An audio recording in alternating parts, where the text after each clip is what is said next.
حضور علیہ الصلوۃ والسلام کی آمد سے 1000 سال پہلے ایک خوبصورت واقعہ ملتا ہے کتابوں میں، اور اس سے آپ کا ایمان تازہ ہو جائے گا۔ ایک بادشاہ گزرا یمن کا، اسے تاریخ طبہ الاول بھی کہتے ہیں اسے، اور طبہ ہمیری بھی کہتے ہیں۔ یہ طبہ اول کے نام سے زیادہ مشہور ہوا۔ یہ یمن سے چلا اور مکے سے آگے بڑھا، اور آج جہاں مدینہ منورہ ہے، جب اس کا قافلہ وہاں پہنچا تو دیکھا ایک چشمہ ہے، کچھ کھجور کے درخت ہیں۔ اچھا، اس کی ایک اچھی عادت یہ تھی کہ یہ اپنے قافلے میں وہاں کے جو صاحبان علم و دانش ہوتے، وارثان محراب و منبر ہوتے، ان کو اپنے ساتھ لے لیتا۔ اس کے قافلے میں علماء بھی تھے اس دور کے، صاحبان علم و حکمت بھی تھے، سب کو اپنے ساتھ لے کر چلتا، اور بڑا ذہین اور فاتح بادشاہ تھا۔ جب یہ اس مقام پہ پہنچا کہ ایک جہاں کھجور کے درخت ہیں اور ایک پانی کا چشمہ ہے، پڑاؤ ڈالا گیا، تو اس کے ساتھ جو صاحبان علم و حکمت تھے وہ سارے رات کو نکلے۔ تاریخ میں بعض کہتے ہیں کہ ان کی تعداد 400 تھی، اور بعض کہتے ہیں کہ ان کی تعداد 4000 تھی۔ وہ جو صاحبان علم و حکمت تھے وہ ایسے ہی رات کو جب باہر نکلے چہل قدمی کے لیے، تو اچانک آگے گئے، کیا دیکھتے ہیں؟ زمین کا ایک خطہ ہے جہاں سے نور نکل رہا ہے۔ وہ سارے حیران ہوئے کہ یہ کون سی جگہ ہے، یہاں سے نور نکل رہا ہے۔ بیٹھ گئے، کتابیں نکال لیں، آپس میں گفتگو ہوئی، ایک دوسرے سے دلائل پہ بات شروع ہوئی کہ یہ کون سی جگہ ہے، یہ کیا منظر ہے۔ یہاں تک کہ وہ گفتگو کرتے کرتے صبح ہو گئی، اور وہ اس نتیجے پہ پہنچے کہ یہ وہی جگہ ہے جہاں نبی آخر الزماں تشریف لائیں گے، اور یہیں ان کی آرام گاہ بنے گی۔ اب دیکھیے، ولادت مصطفیٰ صلی اللہ علیہ وآلہ وسلم سے 1000 سال پہلے کی بات کر رہا ہوں۔ کتنی دن پہلے؟ 1000 سال پہلے۔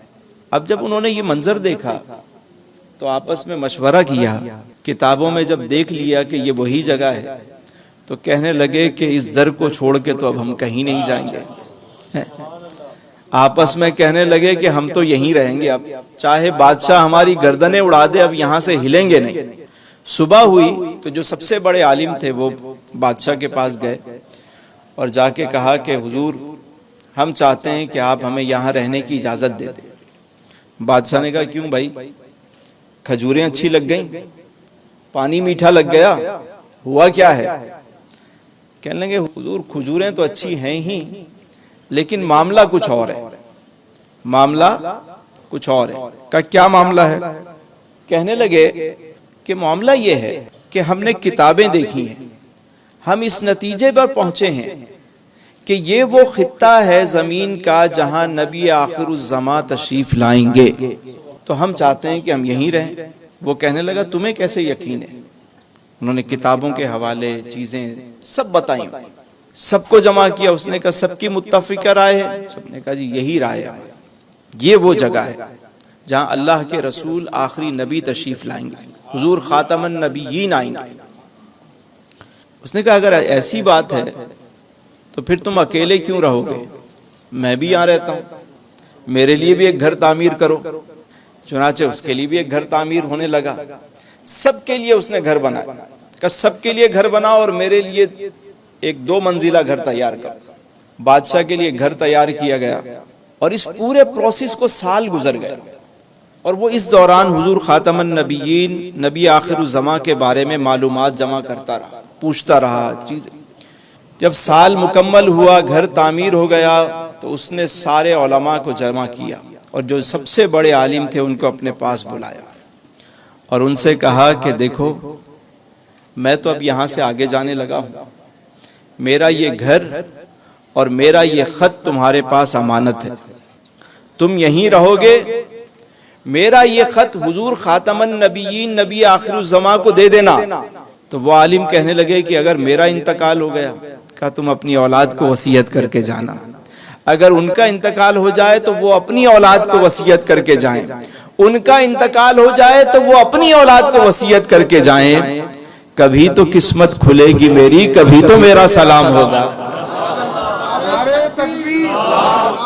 ادھر مکے میں حضور کی ولادت ہوئی اور 40 سال کی جب آپ کی عمر ہوئی تو آپ نے اعلان نبوت فرمایا اور پھر 13 سال مکے میں رہ کر آپ نے مدینے کے لیے ہجرت فرمائی۔ اب حضور علیہ السلام کا قافلہ مدینہ منورہ کی طرف چلا۔ حضور مدینے کی طرف روانہ ہے اپنے رفقا کے ساتھ، اور اہلیان مدینہ کو یہ انتظار ہے کہ حضور تشریف لانے والے ہیں۔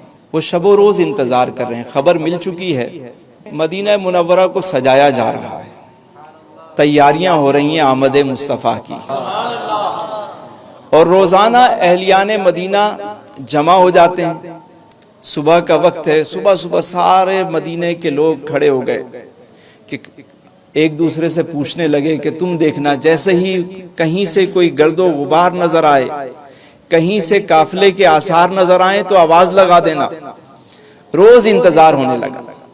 حضور علیہ السلام مکہ المکرمہ سے مدینہ منورہ کی جانب روانہ ہے۔ ایک دن ایک منادی ندا کرتا ہے کہ اے مدینے والو مبارک ہو، حضور خاتم النبیین تشریف لے آئے۔ مدینہ منورہ کے لوگ جوک در جوک گھروں سے نکلے اور بنو نجار کی بچیوں نے ہاتھ میں دف لے لی اور وہ طالع البدر علینا کے ترانے گانے لگی۔ ایک صحابی رسول وہاں پہنچے اور انہوں نے جب اسلام قبول کیا تو ان کے ہمراہ 70 اصحاب تھے، 70 اصحاب ان کے ہمراہ۔ اب انہیں اور تو کچھ سمجھ نہ آیا کہ حضور کی آمد کا جو جلوس ہے اس کو کس انداز سے لے کر چلیں۔ انہوں نے اپنا عمامہ کھولا اور اپنے نیزے پر باندھ دیا اس کو، اور جھنڈا بنایا اور مرحبا یا مصطفیٰ کا نعرہ لگا دیا۔ جب حضور مدینے تشریف لائے تو ربیع الاول کی 12 تاریخ تھی اور پیر کا دن تھا۔ خواتین اپنے گھروں کی چھتوں پہ چڑھ گئے، بچے بچیاں سب پورے مدینے کے لوگ سب جمع ہو گئے، اور ادھر حضور علیہ السلام کی اونٹنی جو ہے قصوہ وہ جھومتے ہوئے آگے آگے جا رہی ہے، صحابہ کرام پیچھے پیچھے چل رہے ہیں، اور کچھ حبشی جو تھے وہ اصحاب جو ہے وہ آگے نیزہ بازی کے کرتب دکھا رہے ہیں خوش ہو کر۔ یہ عرب کا ایک رواج تھا کہ وہ کھڑے ہو کر آگے آگے جو ہے وہ کرتب دکھا رہے ہیں تلواروں سے اور اس سے جھومتے ہوئے۔ اب یہ قافلہ جو ہے وہ سوئے مدینہ چل رہا ہے۔ اب ہر صحابی رسول کی خواہش یہ ہے کہ حضور میرے گھر آرام کریں۔ حضور علیہ السلام نے فرمایا کہ میری اونٹنی کی مہار چھوڑ دو، فَإِنَّهَا مَأْمُورَةٌ، یہ اللہ کے امر سے معمور ہے، یہ اس کو پتا ہے کہ اسے کہاں جانا ہے۔ اب اصحاب رسول کی خواہش اپنی جگہ، جس گھر کے آگے سے گزرنے لگتی وہ گھر والا کہتا کہ کاش حضور میرے گھر آ جائیں۔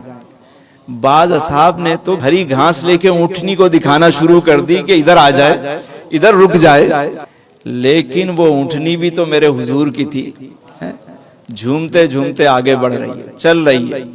چلتے چلتے چلتے چلتے وہ ایک جگہ جا کے ٹھہر گئی اور پھر خود ہی بیٹھ گئی۔ ایک 2 منزلہ مکان ہے اور اس 2 منزلہ مکان کے سامنے جا کر وہ اونٹنی بیٹھ گئی۔ آپ کو پتہ ہے وہ مکان اور صاحب مکان کون تھے؟ وہ گھر حضرت ابو ایوب انصاری کا تھا، اور وہ گھر اسی بادشاہ طبع اول نے انہیں ہدیہ کیا تھا حضور کے لیے۔ وہ گھر حضرت ابو ایوب انصاری کیئر ٹیکر تھے، اس کا خیال رکھتے تھے، امانت تھی ان کے پاس۔ وہ 2 منزلہ مکان تو میرے حضور ہی کا تھا، آپ ہی کو تحفہ ملا تھا۔ وہ اونٹنی جا کر بیٹھی۔ اب دیکھیے کہ جس اونٹنی پر حضور سوار ہوں اس اونٹنی کا علم دیکھیے کہ اس کو پتا ہے کہ کہاں جا کے رکنا ہے، کس گھر پہ جا کے رکنا ہے۔ تو میرے سرکار کا علم، اس کا مقام کیا ہوگا؟ اونٹنی کو یہ پتا ہے۔ اور وہ جب حضور علیہ السلام تشریف لے کر گئے حضرت ابو ایوب انصاری کے گھر، اب حضرت ابو ایوب انصاری حیران ہیں۔ ان کو وہ سمجھ رہے تھے کہ حضور تشریف لائیں گے مدینہ منورہ، کہیں ٹھہریں گے، پھر جا کر میں یہ میسج دوں گا، انہیں یہ پیغام دوں گا، انہیں بتاؤں گا کہ یہ حضور یہ گھر آپ ہی کی ملکیت ہے۔ لیکن جیسے ہی اونٹنی وہاں بیٹھی تو وہ ایک دم حیران ہو گئے اور اندر دوڑے، جلدی حضور تشریف لائیں، کہیں کچھ انتظام کروں، کھجوریں لے کر آؤں، پانی لے کر آؤں، دودھ پیش کروں. حضور فرمایا اے میرے غلام، ساری چیزیں بعد میں، پہلے میرے عاشق طبع اول کا وہ خط تو لا کر مجھے دے دو. اور بعض روایات میں یہ بھی آتا ہے کہ حضور جب ہجرت فرما رہے تھے تو حضرت ابو لیلہ انصاری جو ہے وہ خط لے کر حضور کی بارگاہ میں وہاں پہنچے اور وہیں رستے میں ہی وہ پیش کر دیا. اور بعض یہ کہتے ہیں کہ جب حضور تشریف لائے تو حضور نے وہ خط طلب فرمایا. تو باہر طور یہ عشق و محبت کا واقعہ دیکھیے کہ ولادت مصطفیٰ صلی اللہ علیہ وسلم سے 1000 سال قبل دنیا کو یہ میسج دیا جا رہا ہے. لوگوں کو پتا ہے کہ حضور آنے والے ہیں، انتظام ہو رہا ہے، تمام آسمانی صحائف اور کتب میں حضور کی آمد کے چرچے ہیں. تو اگر آج مسلمان حضور کی آمد اور حضور کی ولادت کا جشن مناتے ہیں تو اس میں عجب کیا ہے؟ جب کائنات کی ہر شے نے خوشی منائی تو ایک مومن تو، اور اللہ کا فرمان ہے وَأَمَّا بِنِعْمَةِ رَبِّكَ فَحَدِّثْ، جب میں تمہیں کوئی نعمت دوں تو اس کا چرچا کرو. تو کائنات میں سب سے بڑی نعمت جو ہے وہ میرے حضور کی ذات ہے. صلی علی